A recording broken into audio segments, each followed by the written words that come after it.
are not writing Greece any checks tonight, but they are at least reviewing a new round of proposals from the indebted country.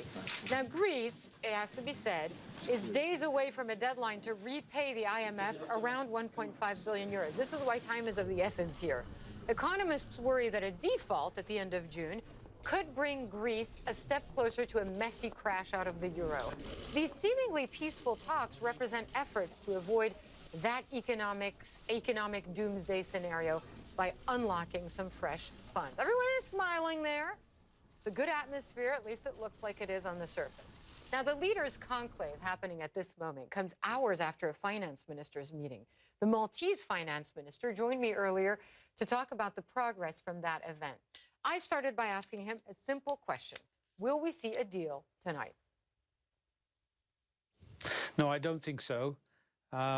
The document did not arrive on time for the technical people from the three institutions to look into it, evaluate it, and report to us in the Eurogroup. Is there a basis for a deal very soon? Yes, of course. First of all, at least the three institutions reported that at least the document is in the right direction and has come a long way from the 20th of February when the Greek government had refused the memorandum of understanding at that time. And over time, it had to come up with its own sort of package, which would be acceptable to us.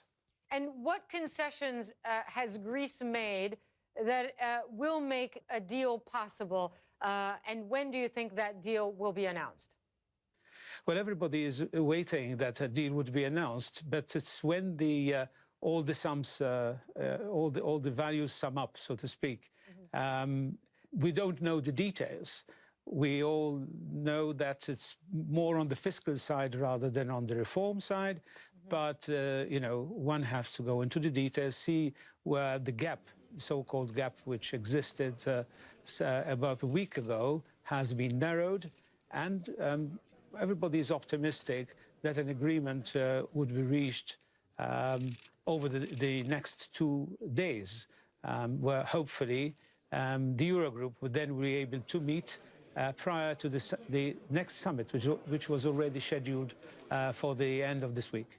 Some people in Greece are saying, and some high-level people are saying, maybe it's best for Greece to leave the Eurozone, to leave the common currency.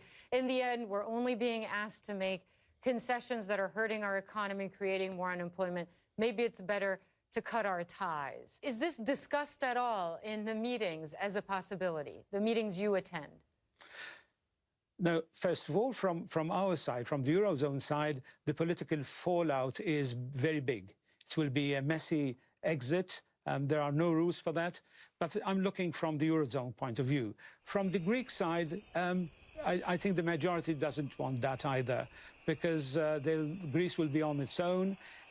All this theory about getting the drachma and devaluing and so on paper, they will work out. In practice, it's a big problem to work on their own without some assistance. Because after all, you would need to go to the international financial markets. And in the absence of that, you would need the solidarity of the group. So, yes, in theory, it is possible, but I don't see it being realized. So, last question, will we see a deal in the coming days, or will this be pushed back once again? I see it is carrying on in the future for quite a while.